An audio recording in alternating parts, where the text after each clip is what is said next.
Hey everybody, welcome back to another edition of TNT Thursday Night Throwdown with your host Chris Maloney and Sean Bates alongside me of the Scumbags of Wrestling. Sean, how's your week been? It's pretty short, just a 3-day week of work. And so now I'm on weekend, and last weekend was kind of busy, driving all over the place, sending my wife to Antigua. But yeah, it's been a quick week. So as you can notice, if you've seen this show before, I've got better lighting conditions. Sean's got worse lighting conditions. I only unplugged my light. Yeah, so eventually there'll be a balance. But anyways, for those who haven't watched the show before, again, my name is Chris Maloney. That is Sean Bates. We're London, Ontario, Canada. We do the show every Thursday night, 8 p.m. On YouTube and Facebook, as well as we upload the live stream to audio formats and everything else as well. One of the biggest components of this show for the past 10 weeks, at least, has been the comment system. And one of the biggest commenters out there has been this one guy by the name of Chris Jones, a very hardcore wrestling fan when it comes to certain eras of wrestling, and he loves his independent wrestling, loves his bananas, loves his monkeys. So I think what I'm going to do right now is bring on Chris Jones of, well, is the official title for Jones? Go ahead. Okay, so anyways, ladies and gentlemen, Mr. Chris Jones coming up to the stream here. Jones, you there? It's Jonesy. That's what people call me. All right, so officially I've been corrected for the first time this show, so it's Jonesy. And where are you hailing from these days? These days, I am in the Niagara region. So that's pretty close to Border Town Pro Wrestling, isn't it? It is. All right, so we're gonna recap from both from both Sean and Jones further down in the show because they were both attended the last week's show down there in Fort Erie. I want to say this first, and this is out of the norm, but congratulations to my 16-year-old daughter who passed her written test for driving today. Proud papa over here. As well as some sad news, RIP to Rip Oliver, who was, I guess, a mainstay on the Portland wrestling scene, 67 years old. But I saw that news on F4W just before the show here. I want to see if you guys know about this 350 Days on Amazon Prime, which is playing right now. Have you guys heard of that before? No.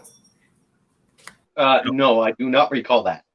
So 350 Days is about a 2-hour docu-series talking to guys like Jimmy Superfly Snuka, George the Animal Seal, Bret the Hitman Hart, Ted DiBiase, about the grind on the road, how it takes its toll on families, the drinking, the party, and everything that goes along with it.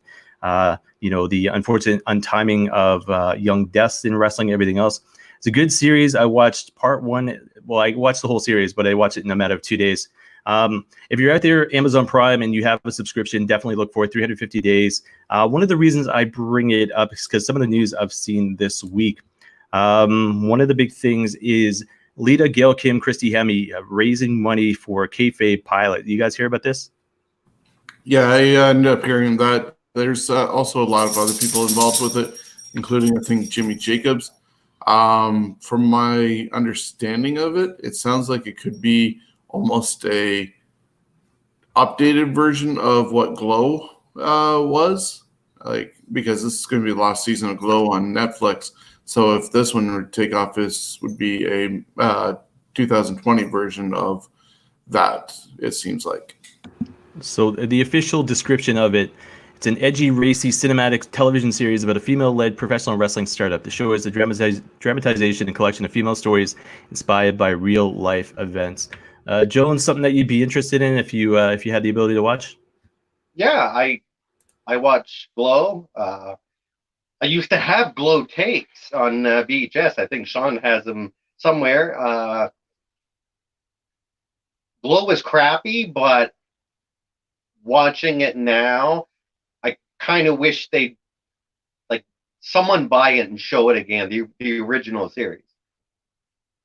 I don't think that, to my knowledge, anyways, it's out there anyways. Like, can you actually? You can't go to Netflix or Amazon, to my knowledge, to watch the original. You can find some matches and episodes on YouTube. On YouTube. Yeah. All right. You guys who have Vince maybe buy the library and increase some more content to the network, especially if he ends up taking the major pay-per-views off. Yeah, don't even get me started about that. Apparently, Rogers here in Canada raised the price to $14.99 without my knowledge. So I had been paying $12.99 for the network. They bumped the price up $2, and this is before even the tier system has been introduced to us. If it does happen, Rogers are bastards.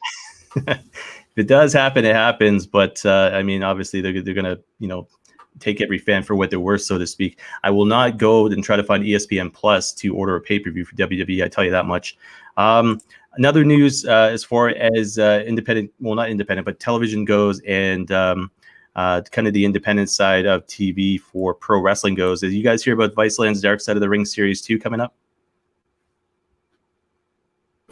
Yeah, I saw some of the trailer for it, and it looks like some of the episodes could be very interesting.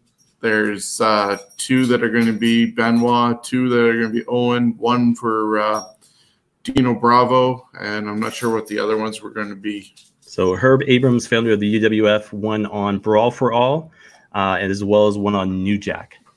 Okay, yeah. So Jones, any interest in those? No. I'm just listening to a dog whack its tail into things.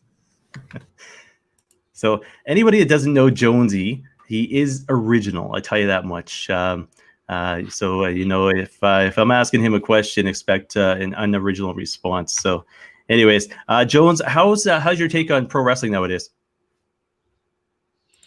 All in all, I've seen a little bit of WWE. I think the wrestling quality is great, but the storyline stuff, I just lost my interest in the storyline stuff. If they could take Raw and just get rid of all the crap that I don't like and just the matches, I'd pay to see that. All right. Not a lot, but I'd like. I don't have WWE Network because you have to have Rogers to get it in Canada. So that's why I don't like Rogers. Makes sense. Now I know you guys were at Bordertown last Saturday night. Did you guys see AEW Revolution at all? Jones? Any what Revolution? AEW, I didn't hear all that. Sorry. AEW Revolution last Saturday night. Oh no, Yeah, well, I ended up getting home late and finding different actual matches. I think the Wrestling Nerds shared different clips of the matches on their Facebook page, or somebody had posted them like the full match, but not the full event. And so I got to watch those and catch up on everything that went on, and looked like a decent card. Couple of things made sense, couple didn't, but yeah, all in all, it was a good night. All right, so again, it's been all over the internet because we are doing the Thursday show and it happened last Saturday. But some of the highlights: Christopher Daniels pretending to be the Exalted One, coming out as the what was that guy with the Ministry of Darkness? What was the official term for the leader there? End up being Vince McMahon, the Higher Power. The Higher Power, yeah. Yeah, so we come out with a big old robe, Star Wars style. That was kind of funny there. Colt Cabana debuted for AEW officially, well, unofficially, but officially.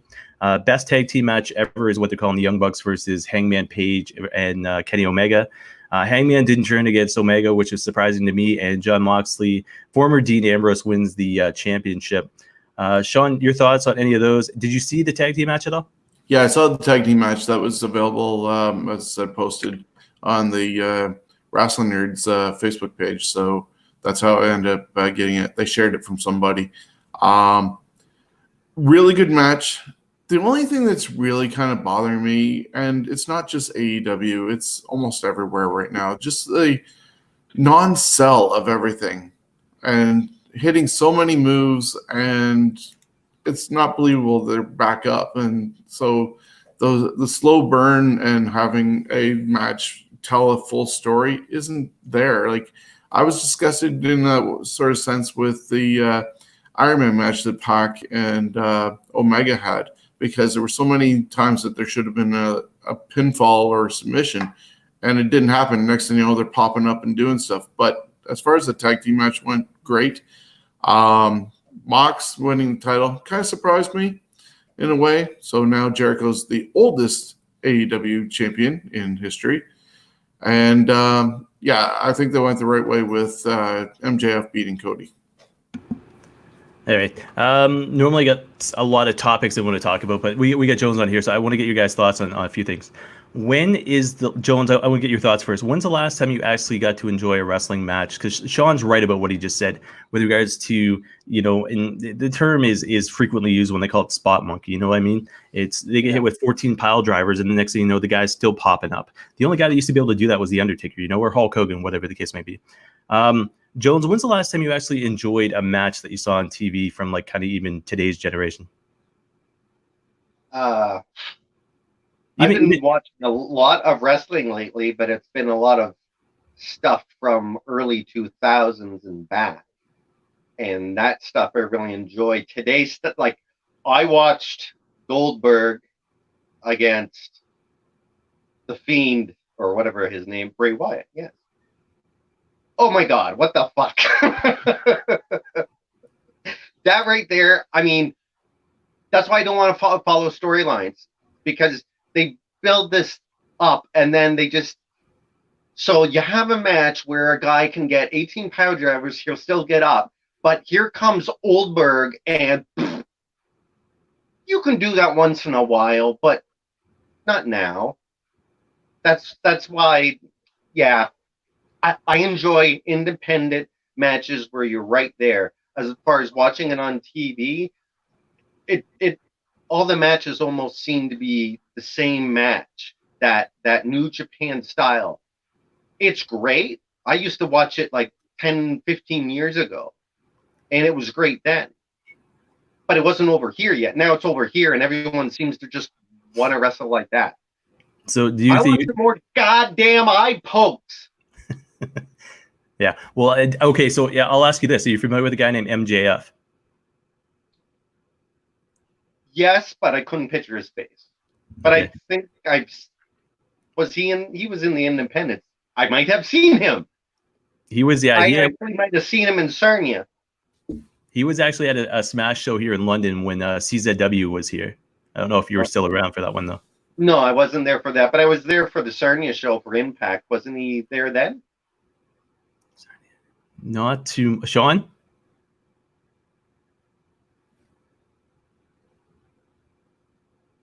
Anyways, pass on that.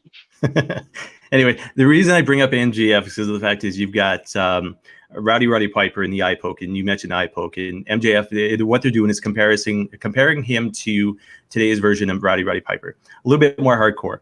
And when I bring him up, I'm going to say there was a picture that was floating around the internet a couple days ago with him basically doing an autograph signing, a fan signing, and as the picture's being taken, the little kid's staring at the camera, 7 years old, and MJF is giving the kid the finger in this picture. A little bit too much? No and yes. Yes, as far as certain fans, and maybe not fans, the fans' mothers, the parents, they don't seem to understand that that's how it kind of used to be. And I did see the MJF thing. I think that's good because everyone knows that wrestling is predetermined and all that. They're open about it. They need to shut up about that and just do the show.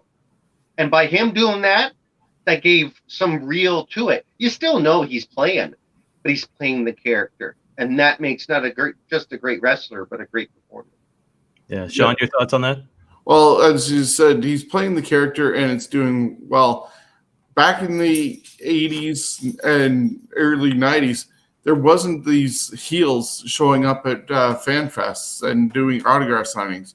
When they were in the 70s, when they were keeping kayfabe, they were heels. You did not see them. You did not want their autograph, and you only wanted the main stars.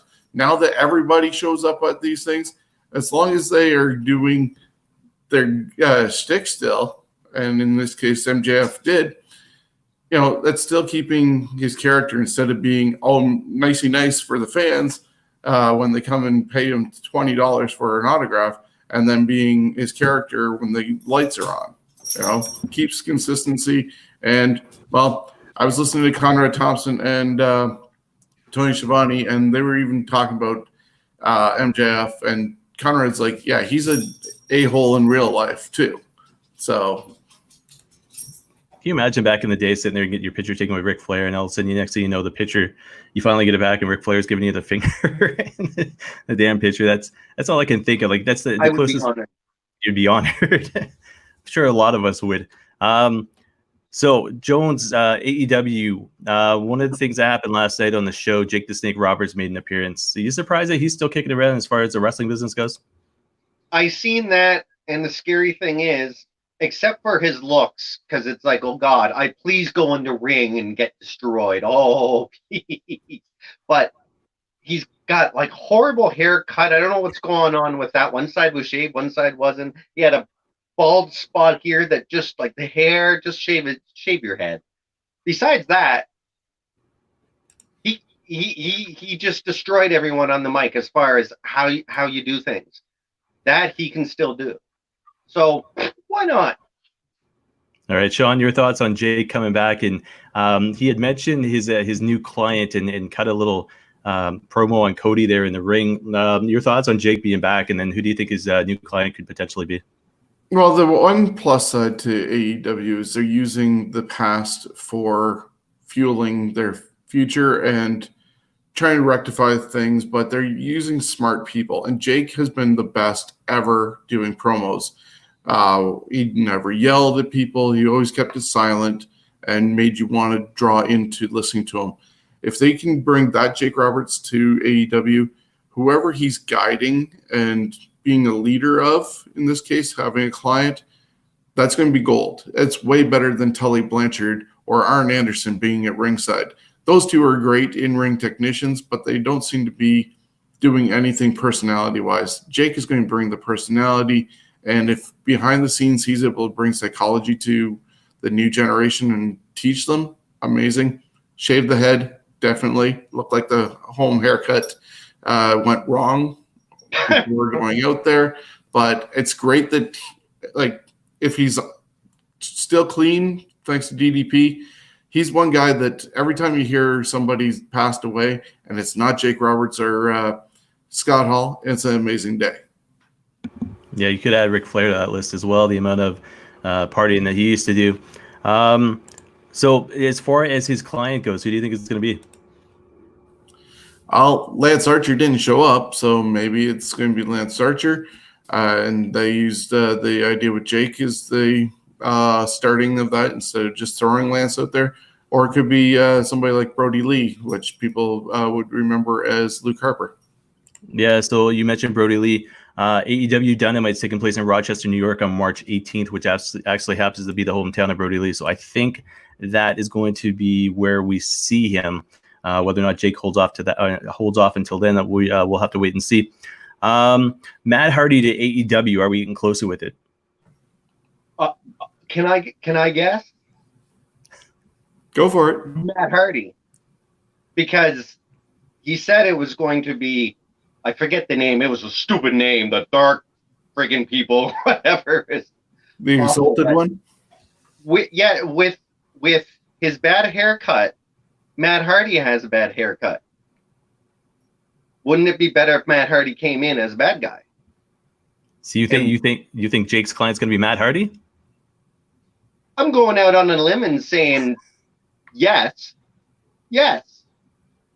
Yeah, I think the Matt Hardy thing is obviously going to happen. If you saw the Free the Delete that happened just the other day, as soon as his contract basically was expired, WWE, he did another thing, and it ended with the Bucks of Youth showing up at the compound or the Hardy place. And so that basically said that he's going to AEW, and he should be probably the Exalted one leading Dark Order. It was supposed to be Marty Scurll, but then he went and stayed with ROH. Yeah, but you say that, and when you talk about AEW Revolution, Hangman Page had actually put somebody in the chicken wing, and when he put somebody in the chicken wing, he actually did it Marty Scurll style. So I don't know if they're throwing shots back to each other like WCW and the Wolfpack used to do.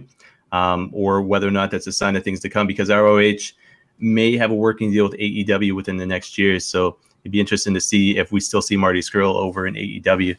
Anyways, that remains to be seen. Everybody else is touching base on this, so I'm gonna talk to you guys about it. So Sean is signaling 1 minute. Jones, what are your thoughts on the whole big coronavirus thing going on right now? Personally, I don't think it's a big deal. People got to remember that 100,000 people a day die from starvation. So, you know what? A few people dying from this right now is not a big deal. If we start seeing the numbers pick up, but it's the media just yeah, I heard they're looking at maybe canceling WrestleMania. The hotel industry right now down here in the Falls area is like going ape shit because it looks like the hotel industry could take a big hit. So it's just the media takes this where it's that serious right now. So they're making it like this already, and it's not that. So I was going to say, so with Japan canceling New Japan shows for a good 2 weeks, do you guys think it's all media hype? Because one of the reasons I bring it up as well is because of the fact I've heard rumblings, WrestleMania and Vince McMahon is like, oh, we're not canceling anything, blah, blah, blah, blah, blah. Jones, you're up there in Niagara region. You'd see the effects on the hotels and stuff like that. Us being in London, my wife of all people is telling me that you can go to Costco right now. They're out of sanitizer. They're out of toilet paper. They're out of a lot of things that you would not necessarily expect, retail shops or whatever to be out of in the month of March. Are we going to see WrestleMania potentially be canceled if this thing is bigger than it actually is, or do you guys think it's just media hype? Sorry, go ahead. I think it's a lot of media hype. Unfortunately, fear mongering from all different sources. The problem is Vince McMahon can say all he wants that WrestleMania is going to go ahead, but if the state that it's in, which is Florida, were to say something different, if the people running the venue were to say something different in Tampa, unfortunately, he would have to stop it or find some other place that would allow it to happen. Is it overblown? Yes. We survived SARS in 2003. We even got an awesome concert out of it, too. Yeah. Where's the concert for this one? More people have to die so we can have a free concert. So the opinions expressed by Jonesy are not necessarily, anyways, that sort of spiel. And they're not also my true thoughts either. So yeah, it's all right. But I agree with you guys. I think the media is hyping it up a little bit too much. Go from media hype to maybe wrestling hype here. JBL going to Hall of Fame. You guys think he's deserving? Why not? Like, for starters, if people like Coco Beware and Hacksaw Jim Duggan can be in it, anybody can be in the WWE Hall of Fame. The Hillbilly Jim in there too? Oh, yeah. Well, he's still doing his speech from like 3 years ago. No, we're talking Mr. T. Jesus. Both of them. Like Mr. T's finding every day to be Mother's Day still. But here's another question for you guys. Continue on the JBL thing, but what did they do different from last year to keep guys from getting attacked? I don't think anybody's going to attack JBL on the stage, but they switched things up last year. Do you think they're going to switch things back this year as far as security and just the wrestlers sticking around to watch the speeches and stuff like that? I think they're going to have to just watch more carefully, but that could have happened in the other version that they were doing when the ring wasn't there and they were doing it on stage. But because of the format that they have right now with doing the Hall of Fame and also TakeOver and SmackDown and everything all in a row, the way they set it up last year by doing it in the ring as the middle stage was actually a nice change for what they ended up doing. They just have to be more attentive to people hopping over and trying to attack. So before I get Jones's comments here, Daniel Coper says, hi, guys. So, hey there, Daniel. How you doing? Jones, your thoughts on JBL Hall of Fame?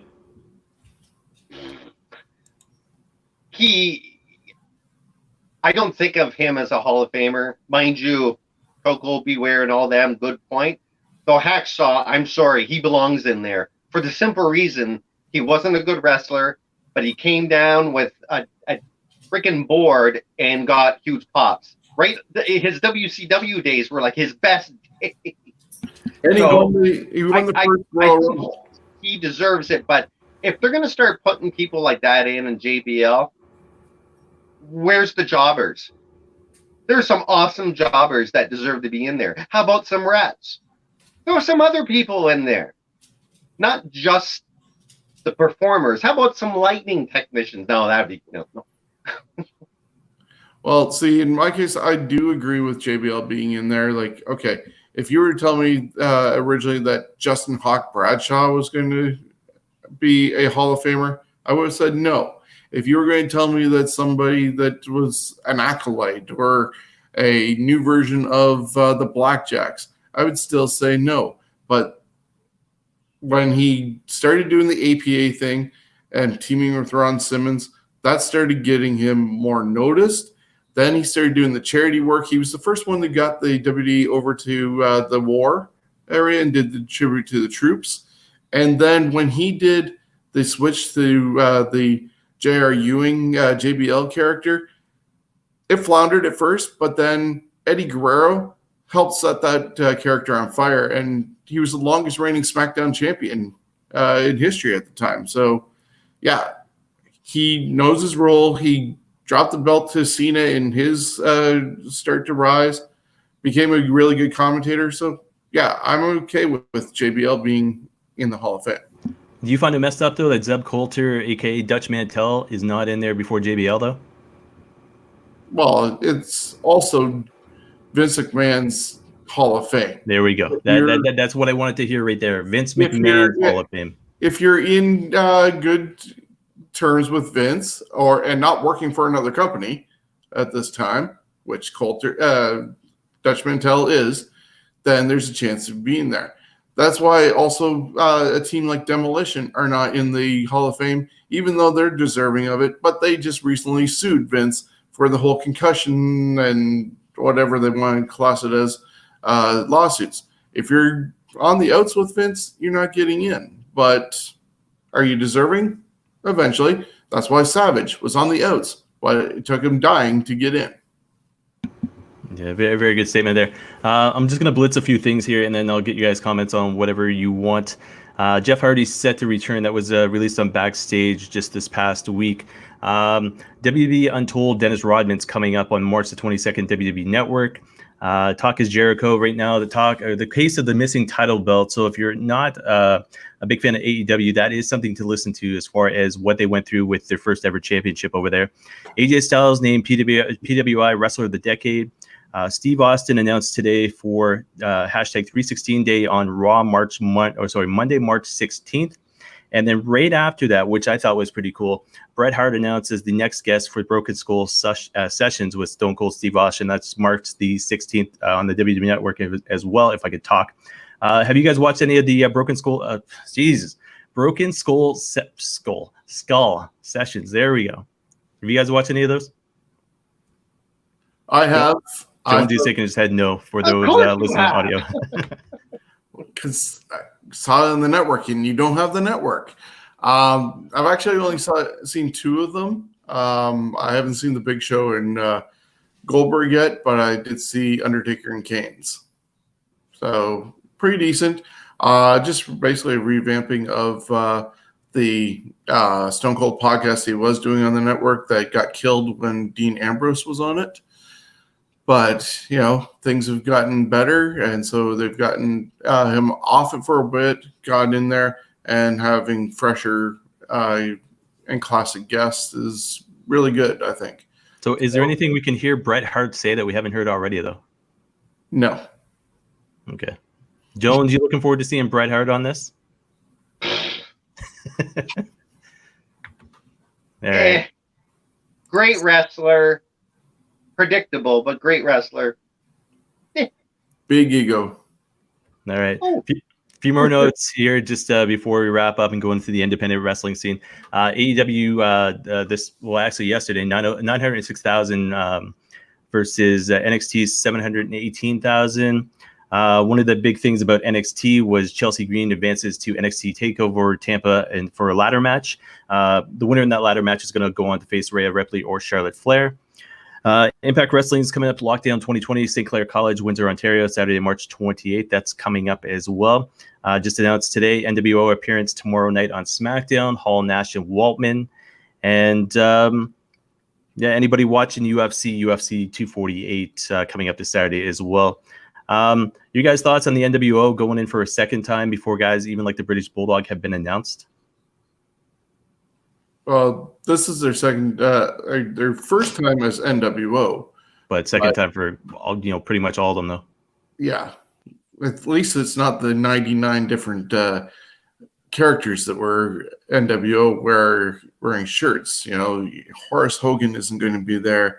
You don't have the LWO guys. You don't have Conan. It's just these four, which makes Waltman's second appearance in the Hall of Fame as a group member, but not as an individual, surprisingly yet. And,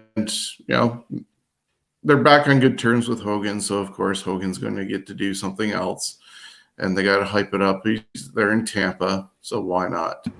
I guess the only glaring person missing from the NWO induction is Eric Bischoff, but Bischoff should probably do it by himself. Jones, when you're talking back in the day, like mid 2000s, stuff like that, were you WWF or you were WCW back then? I watched more WWE back then.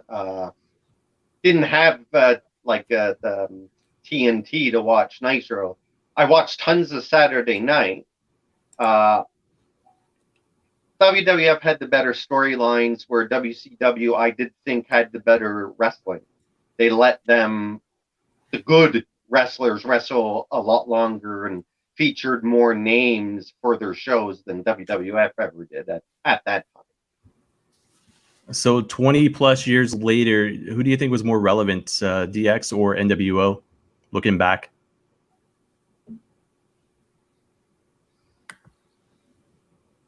For Jones or me? Either one of you guys. I don't know. I'm going to pass on that for now. I think NWO started things for DX to be able to form and be better. So it's 6 of one, half of the other. I think. Yeah, that was a Jimmy Corderas reference right there. I know, but I think in the bigger sense, it was more the Clique that had a bigger influence than either the NWO or DX, because they were all five involved between all of it and fueled it. And DX had longevity, where NWO was the first 3 months and then... Because everybody and their brother that walked through a door got beat up, and then the next week got handed an NWO shirt. I was once a member of NWO. I don't doubt that for a second. And then I got booted out and replaced by Vincent. Soul Train Jones. Yeah, Soul Train Jones. You need to get him on the show. He doesn't cost a lot. I guarantee. He's actually in Toronto right now. I guarantee we'll have to pay money to get him on the show. Anyways, last bit of business as far as pro wrestling goes. Elimination Chamber taking place this coming weekend. I tell you this, me being a wrestling fan, I'm not a fan of the show. Reason for it, because when you look at the card, it's basically filler matches. I'll go through the card just quickly here and maybe get you guys' thoughts just overall. United States Championship match, Andrade versus Humberto Carrillo. I can seriously not talk tonight. Anyway, against Humberto. Raw Tag Team Championship match, the Street Profits, who are the new champs, taking on Seth Rollins and Murphy. Next match, Aleister Black taking on AJ Styles, no disqualification match. Next match after that, SmackDown Tag Team Championship Elimination Chamber match. I've probably screwed up probably 50 times so far this show. Anyways, Bobby Roode, Dolph Ziggler taking on the Usos, taking on Miz and Morrison as champs, taking on the New Day, taking on, looks like, Kalisto, as well as Lucha House Party. Thank you. The Lucha House Party taking on Otis and Tucker as well. Next match after that, Intercontinental Championship match, Braun Strowman in a 3-on-1 match taking on Shinsuke Nakamura, Cesaro, and Sami Zayn in a handicap match. And then looks like to be the main event, which is the women's match, women's elimination match. Natalya taking on Liv Morgan, taking on Shayna Baszler, Asuka. Looks like Ruby Riott, and Sarah Logan. There's number 51 as far as mess-ups go. You guys' thoughts on just any interest at all in that? And is it, again, like I just said, is just a filler? Sadly, it is just a filler. Like there's no real main event guys. Like Seth Rollins is your top guy of that whole list that you just read off, and he's in a tag team match. There's no Roman Reigns, no Sami Zayn, no Kevin Owens, Brock Lesnar, Drew McIntyre. They're all not there. So this is definitely not even a B show, I would say. This is more even further down. And it doesn't help that it's a week after the Saudi Arabia show, and a lot of the things are already being put in place for WrestleMania that those guys didn't need to be put in this. And heck, even the Women's Elimination Chamber is too telegraphed of what's going to happen because of how the setup was. They should have left it, and I've said this a couple times, not have Shayna Baszler in there, have her not attack Becky Lynch already, and have her attack somebody of the 6 women to be in that match and surprise everybody. But they jumped the gun and totally ruined this suspense, even though it was known that it was going to happen with Becky versus Shayna at WrestleMania. But they could have done it a lot better than what they're doing. Jonesy, any interest in this card or any of the matches at all? Those listening to audio. I would love to see them put the cage together and help them. That would be cool, but yeah. Well, I mean, the good news is there's no Roman Reigns match, so that's. I mean, there was almost 3 elimination chamber matches, so it could have been even worse. But, anyways, that is it for pro wrestling going on this week. As always, we go into the Canadian independent wrestling scene. So #WeAreCIW. This week, while I'm doing my rundown, I've got a little bit of music if this plays properly here. Here we go. Sean's face here tells the whole story. But anyways, we'll go through the rundown for the next couple days. So today actually was taking place the Arena Rumble, 5:30 p.m. in Toronto, Ontario. Tomorrow, Pro Wrestling Unleashed and Propeller Arcade, standing room only in Halifax, Nova Scotia. FM Loot, Unscripted Volume 1 in Saint-Jean-sur-Richelieu, Quebec. RCW Cruel Intentions in Calgary, Alberta. Sean, anything in Ontario taking place tomorrow? I didn't really see anything, but I did see somebody posted earlier that Big Time Wrestling, Big Time Pro Wrestling is going to be in Ottawa, but I couldn't find anything about the.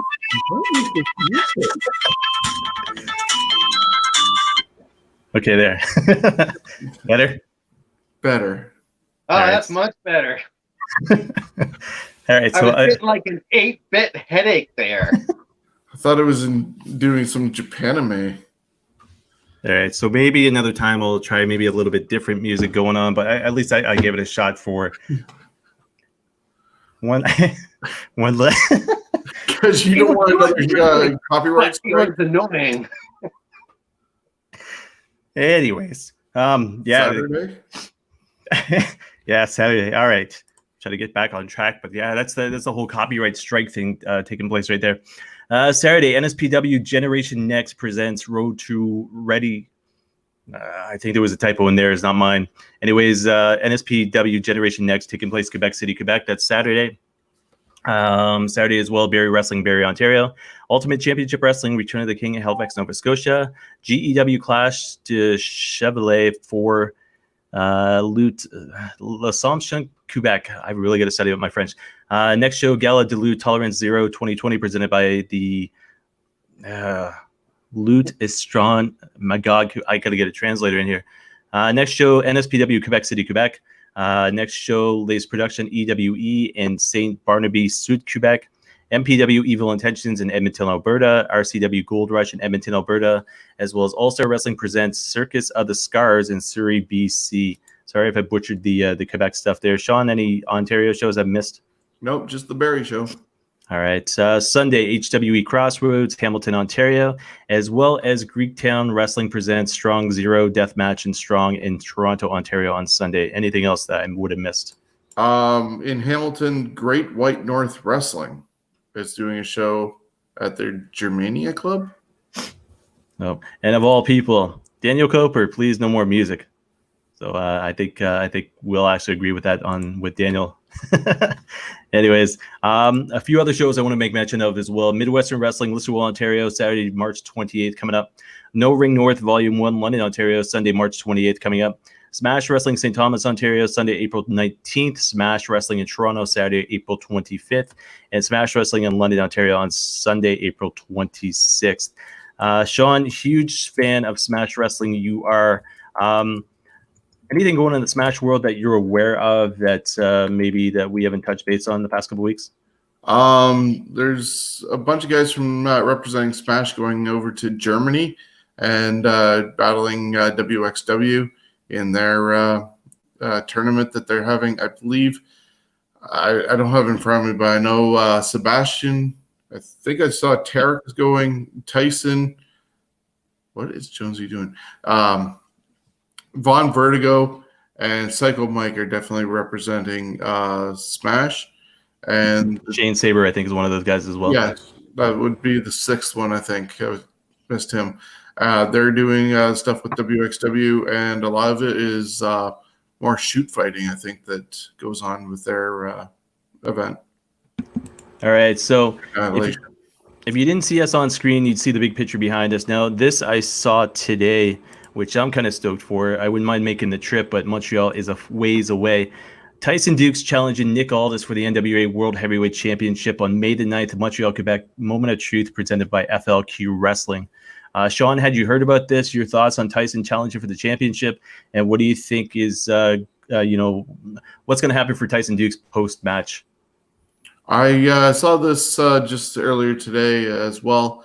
I think it's an awesome opportunity. I know Tyson has been trying to get the attention of the NWA to be a part of Power and challenge for the 10 pounds of gold.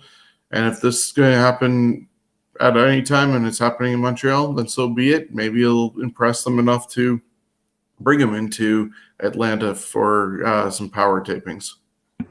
Jones, your thought on Tyson Dukes and the legacy he's left for independent wrestling in Canada, Ontario? I know when I first started attending independent shows as well, you were part of that. Do you think he has what it takes at his age to be able to make it to the pros and challenge somebody like the NWA champion? Wrestling-wise, yes. As far as interviews and that, I don't know. I haven't really seen a lot of his interview style, but he'd be good for TV, and I'm sure he's cheap, so why not? From their standpoint. So yeah, I tend to agree with Jones on that one. Interview-wise, I can't think of a Tyson interview I've ever seen that's actually kind of stood out, and but he really hasn't had that. That pro exposure, so to speak. Cruiserweight Classic he was obviously on, and you've seen him Impact Wrestling and stuff like that. But promo work, I don't know how he would do. His promo work actually got him the best promo of the year for Smash when he went after Kurt and Reese's mom. Yeah, so he had to bring. It's like one of those comedy routine jokes that just for laughs or something like that. No, it's actually a serious one. He turned heel. Oh, that's when he turned heel. Yeah. Okay. All right. Last bit of notes on the Ontario independent scene actually relates to Quebec. I'm screwing up this whole entire show, so I'm going to keep going. IWS Hardcore 1 hour weekly show beginning in April on the Fight Network and RDS2. Sean, any thoughts on seeing another promotion on Fight Network? I mean, we've seen Smash for a couple of years and stuff like that, but I mean, is did Smash kind of set the trend as far as independent promotions on the network, or is this just something that Smash didn't really have a lot of new content, so Fight Network had to go elsewhere? Probably the what you just said with them having to go elsewhere. I know they just picked up Destiny as well, and it's always more content for the Fight Network to have. So you, we're all Smash fans because of the fact they've come to London, Toronto, whatever the case may be. But does it bother you seeing another independent promotion on the Fight Network? Somewhat, but as long as Smash is still able to put out content, regardless of watching it over on YouTube. The London show was just recently on there, and the Toronto show that I went to for Any Given Sunday 8 is now on Twitch. So they seem to be branching out that way and having at the same time a little more control of their product if they're going to be just putting it on Twitch and YouTube.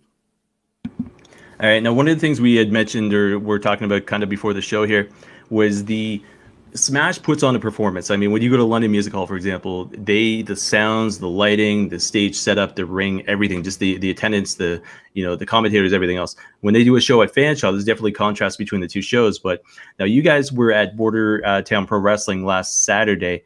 Your thoughts on the event itself, any highlights that kind of stood out to you, as well as seeing a new setup from a new promotion other than, say, Smash Wrestling?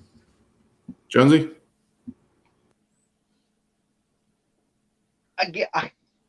I like it. It's not fancy, but it's not dirty either. Except don't go for their hot dogs. But besides that, it's the ring. Actually, I thought it was the Smash ring, but it turns out sounds like the guy bought it. That would explain how he can do a show once a month. He's got like a ramp similar to the old WCW days that comes flat. They come out and they go right to the ring. They haven't really utilized that yet enough in a match. But besides that, it's a good place to watch independent wrestling. Be right there, have the guys right in front of you as they're yuck. The one guy was just slobbering all over the floor, blood coming out of his mouth. Yuck. Sean, you want to elaborate on some of the stuff he says? Because I'm kind of curious. It definitely is your typical indie show appearance. They highlight to change that, I guess, is the fact that the ramp is there and kind of gives it that different look for themselves. Not a lot of different organizations are using that sort of style. Everybody else is on the floor and then having to climb into the ring. So that's a nice visual in that regards. They're definitely, even though it's 2 years in, they're a growing company. So you're not going to have that same production that you're going to get from a Destiny who are over at the Don Kozlov Arena, or Smash who are putting on shows all the time for the Fight Network or now Twitch. And they've been in the process of doing this business for a long time. There's a lot of growth potential for Border Town. They're using a lot of the names that people know from around Ontario. There's a few names I didn't know that were there, but yeah, there's still good talent, and I'd like to see how it grows over the next while. They've had Congo Kong as their champion for 2 years. We've mentioned about the whole hot dogs thing. Thank you, Daniel and Chris. Unfortunately, is a little bit sketchy in that regards. I would like to see a little more professionalism in that end of things, but yeah, they got a tremendous amount of room for growth, and anything can happen for them. So it's interesting where you're talking about Border Town and the 2 year mark and stuff like that. Where do you guys see Midwestern wrestling in 2 years? Actually, I think that those two guys may surprise people. You talking Clarence and Doug? I haven't seen one of their shows yet. I'd like to actually see some pictures in that. You can go on my YouTube channel. Okay, because they talked about it being more than just a wrestling show, and that's how I felt for a while. And I'd like to see how different that they could make it, because people just do a wrestling show. There's much more than just the wrestlers that are in that ring. The fans are part of the show. At the last event I was just at, I brought the bananas because I know Sean's brought bananas before, and he's reacted well to it, that performer. So if you're watching it as a fan, you would think I was a plant, but I'm not a plant. I like the wrestling enough that as a fan, I can be part of that show. So I'll tell you guys where I was going with that. So to me, I think there's a big amount of chemistry that has to happen for an independent promotion to be successful. We're location based. Obviously marketing, social media, whatever the case may be. The venue, the fans that attend those shows. We've seen it at Smash shows where all of a sudden the fans can make the difference as far as those shows go. Midwestern Wrestling, when we arrived, and I'll tell you a true story. So when we arrived at the building, I looked at the building. I was like, wait a second, how are they going to produce a show here? You walk in and Doug meets us at the doors and introduces himself and shows us the setup and everything else. It's like, okay, this is actually pretty cool. And then next thing you know, you see the event happen. You see the fans, kids, older adults get involved to get excited and hyped. One comment I actually heard was they couldn't believe how they turned that venue into the wrestling event itself. It was. So when I think about Midwestern Wrestling, I think the sky's the limit for these guys, because as long as they know where they're going, know what they can do, and know who to bring in and who not to bring in, and kind of, bounce ideas off each other, I think they're going to be successful. Sean, you would know this as well, but fans can make a difference as far as the shows that you go to. How was fan attendance down at Bordertown Pro Wrestling, as well as were they supportive? Was it similar to Smash to, towards us, or was it kind of different as far as the fan support down there goes? It was a slight bit different, but it's Fort Erie is a smaller town. You actually did have, myself and Daniel traveled from London to be there. Bernadette and a couple others came from Toronto to be at this show, so they were able to get some people out there. But it's a small town feel. Like, come on, there's a Tim Hortons and a bunch of mom and pop shops in Fort Erie. Nice, quiet area if you are good for that, but you're right across the way from Buffalo. The fan base has room for growing. You said things were great when you come to a place like here in London, where when we started getting back into independent wrestling, there were scumbags on one side, nerds on the other, bouncing off each other with comments, hyping up the other crowd that didn't know what to expect. And that helped make the Smash shows even better, because then the performers were getting into it as well. It was a whole combination of everything coming together. Independent wrestling needs that, and that's why we try and support it. As far as Midwestern goes, they're servicing an area that has not been serviced for a long time, and that's going to be their real big catch for them.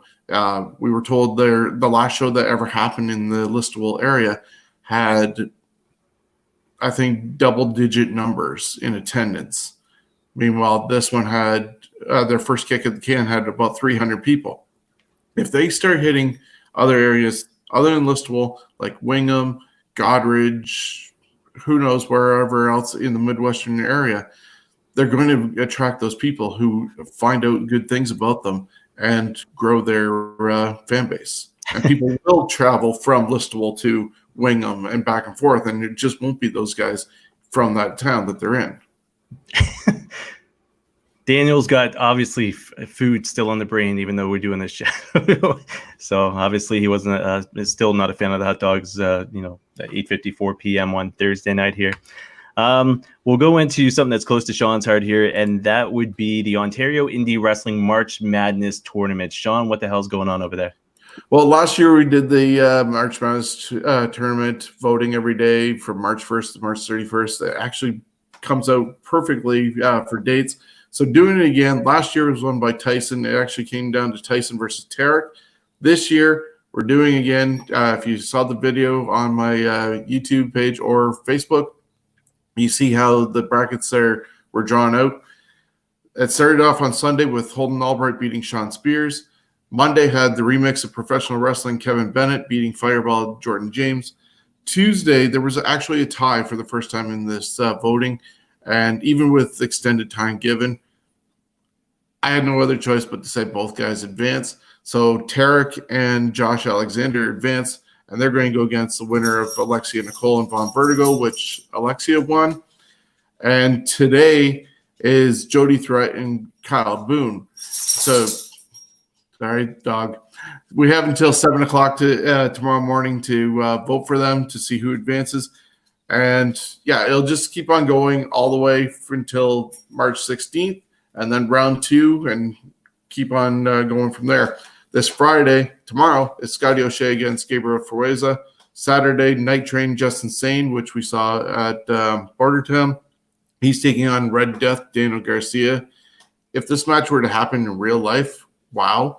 And, of course, Congo Kong taking on Tyson Dukes wraps up this weekend on Sunday with more matches to come throughout the week. So it's a fun way of people interacting on the Facebook page and supporting independent wrestling. Jonesy, have you been able to check out Sean's tournament there going on his Facebook page? I voted on a couple, but there's some of the wrestlers I do not know, so I just don't vote on those ones. But I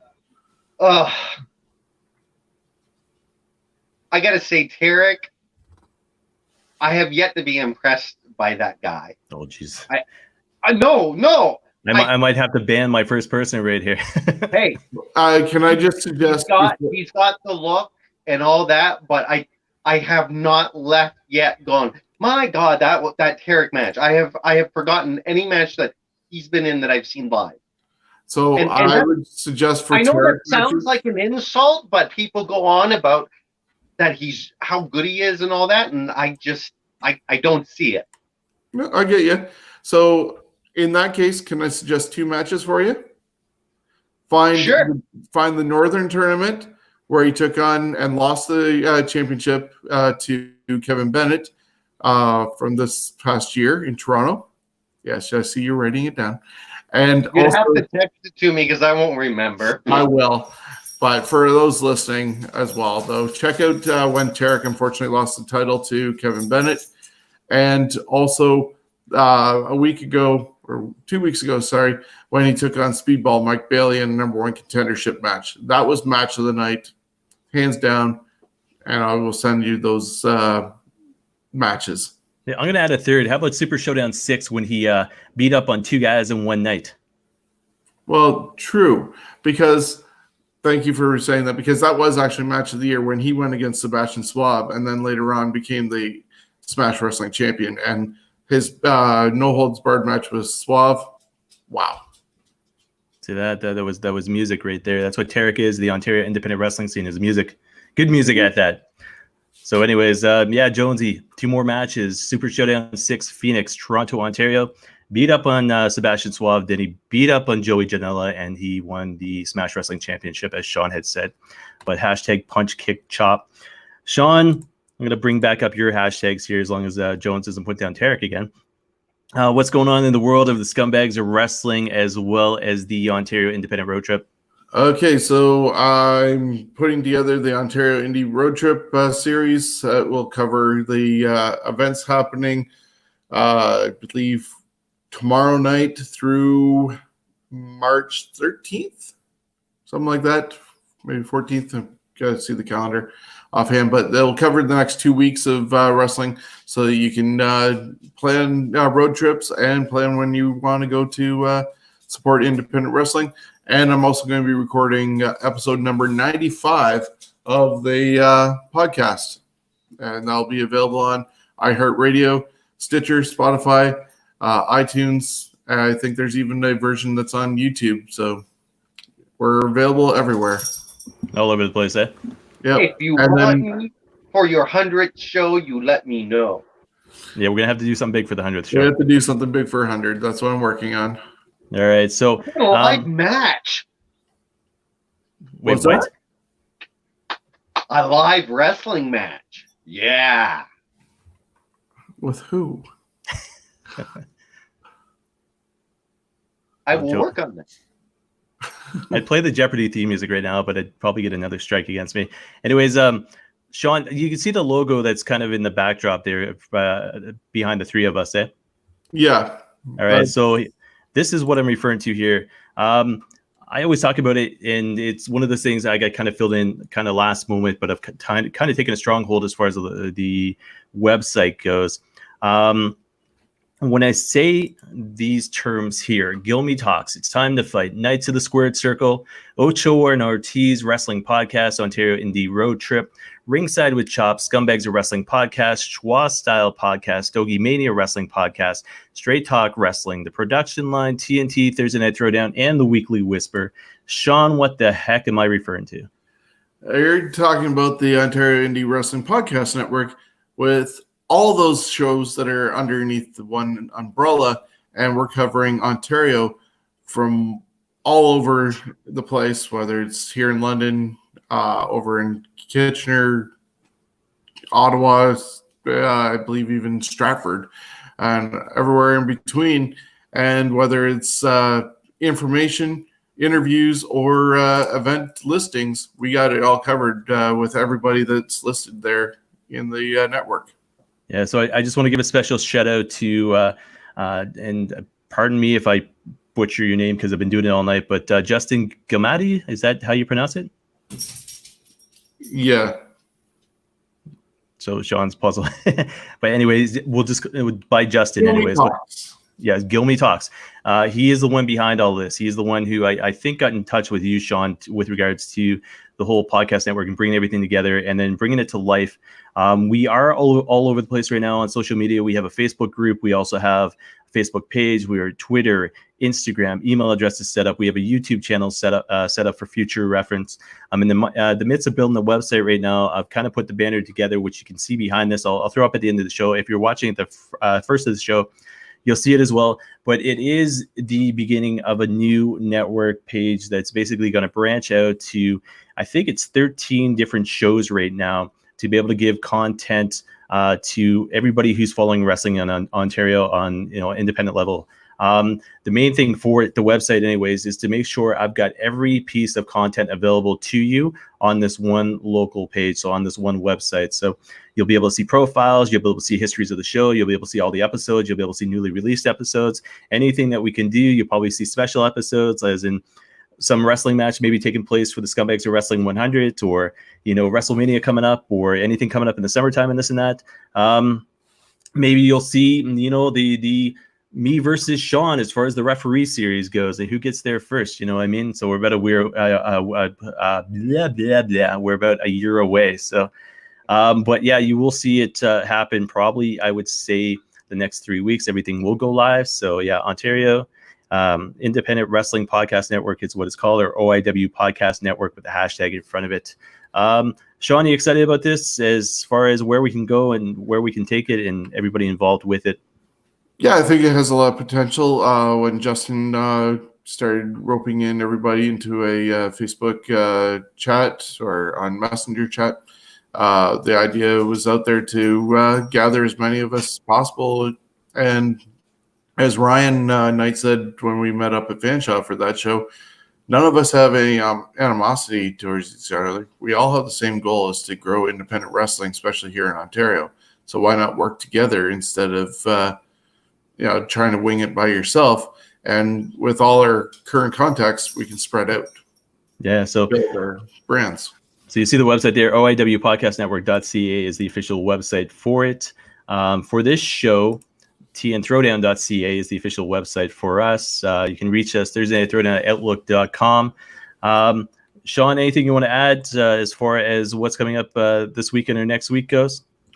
No, I think I got almost all of it covered. I just get people to check out 7 a.m.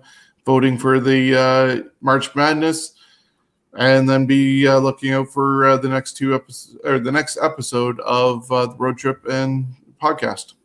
And Jones, how about you? How's life going for you? Anything new and exciting coming up? Eventually. That's all I can say. Eventually. Eventually. Sean's got the old Dr. Claw fingers going on there. All right, well, we'll leave it at that. It's been different having Jonesy on the show this week, and not May I ask comments. kind of a question? Okay, yeah, we'll go ahead. So I came across this, and have you heard this before? Back in '87, there was a house show that was a Royal Rumble match. Hacksaw Jim Duggan. That was 12 men. That was Did you hear about that? There was 12 men? Yes. It was on an interview. I almost want to say a Honky Tonk Man interview. Actually, it was Honky Tonk Man interview. He said that before in '88, before they did it in Hamilton, they actually had a test match. Well, that would make sense then, yeah, because I did hear about test matches beforehand. Yeah. That was it. I just wanted. Did not know a date.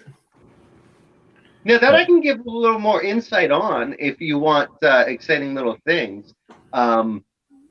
You know, I used to have fun on a game show at one point. Yes. Okay, I'm curious. What I have no idea about that one. I would like to organize, and I've been thinking about it. Would you guys be interested in a trivia challenge type production at some point? And I do know where I may do it. So are we talking like overall trivia or wrestling trivia? Probably. Wrestling trivia. Kind of Jeopardy style. See, the last time I was in a trivia, I'd be for it, but the last time I was in a trivia contest, I got my ass kicked to me by Anthony Kingdom James and Halal Beefcakes. So, well, that's because they kept on choosing the easy questions. Yeah. Carter Mason was part of that too, wasn't he? Yeah, and so was Greed. Oh yeah, John Greed as well. Yeah, I blame Chubbo. Yeah, I'm good for that. I'll blame Chubbo. Yeah. Anyways, so timeline wise, Jonesy, what are we looking at?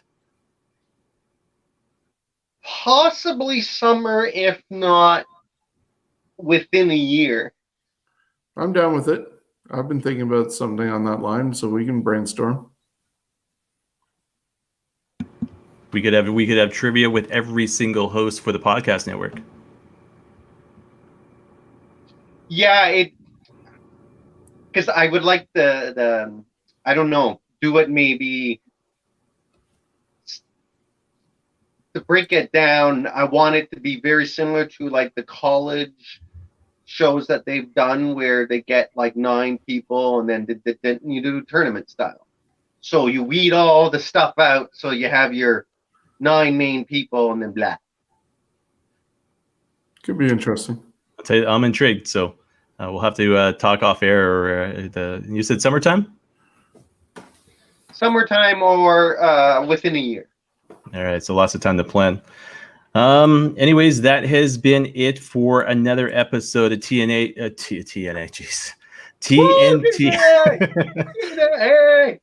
TNT Thursday Night Throwdown, episode 10. I'm going to put this one to bed and hopefully never listen to it again. But maybe you need to go to bed. Yeah, well, you know what? I had a coffee and I asked the wife, hey, we had a little bit of Bailey's left, so put some Bailey's in it. But I think combination of the sinus meds I took before the show and this Bailey's, I think might be doing it. So I'm going to Bailey's might have numbed your tongue. Though I will give you props. You couldn't say the Broken Skull Sessions, but you did say Midwestern Wrestling. Yeah, without issue at all. So Doug and Clarence, there you go. But you did say Ruby Riot. So a lot of things. Oh, we got one more comment before the show ends here. Oh, and I've got a supporter. Ed says, great show. So Ed, I'm going to buy you a coffee or tea next time I see you at work. But anyways, that is it for myself. For Sean, what are we looking at here? Pillars on their way to Germany. Very cool. We got Sebastian. We got Tyson Derek and Tyson. and Tarek, the one guy that Jones does not like for And this whatever. is a dinosaur. Rah, rah.